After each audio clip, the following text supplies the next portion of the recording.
Apprendre à des commerciaux à identifier quel est l'apport de valeur chez le client, c'est quelque chose qui est vraiment important.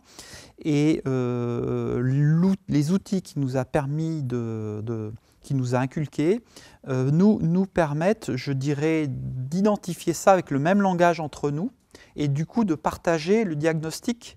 Il a fallu faire des évolutions, provoquer des évolutions et leur donner surtout confiance sur le fait que quand on crée de la richesse chez un client, il est légitime d'en prendre une partie.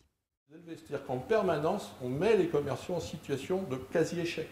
Donc tout l'accompagnement, en gros, c'est les mettre en situation de néanmoins y aller et de découvrir que, en fin de compte, c'était pas si terrible que ça. Et la preuve, on a la commande. L'état mental qu'il faut créer chez des ingénieurs, techniciens, pour leur donner confiance dans l'intérêt qu'a apporté de la valeur chez le client. Donc ça, c'est intéressant de le noter, y compris chez les commerciaux qui étaient les plus récalcitrants à la pratique de la méthode Lorinet. Donc ils sont même d'accord pour dire que sur le principe, ils sont contre les recettes, sauf pour la recette Lorinet. Voilà, donc je vous le signale au passage.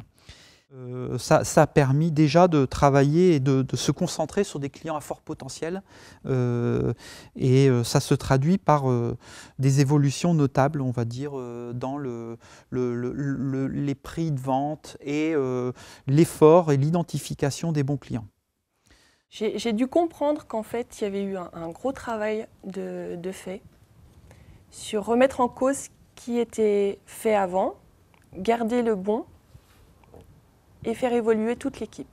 Comme Marie a dit, on est plus cher qu'avant, ok. Mais la façon de le présenter, finalement, on ne se focalise plus du tout sur les concurrents.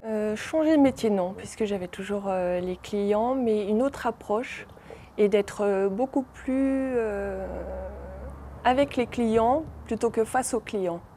Donc on est plus un partenaire qu'un simple fournisseur. Donc même au niveau relationnel, c'est plus sympa.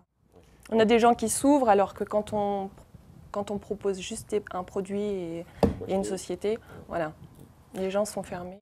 Et on discute en interne des points, des avancées, savoir ce qu'on a fait de bien et savoir où on aurait pu être meilleur. Je n'ai pas compté le nombre de commandes, mais les plannings formation sont très remplis.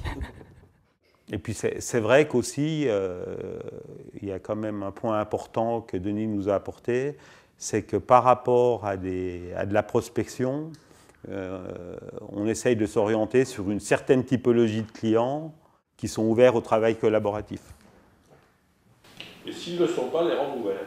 Oui, ça c'est possible, mais c'est plus difficile. Ouais, mais voilà, c'est possible. Ouais, c'est possible. Ils nous permettent aujourd'hui d'aborder des nouveaux marchés, elles nous permettent d'aborder, j'ai envie de dire, de vendre plus cher que la concurrence.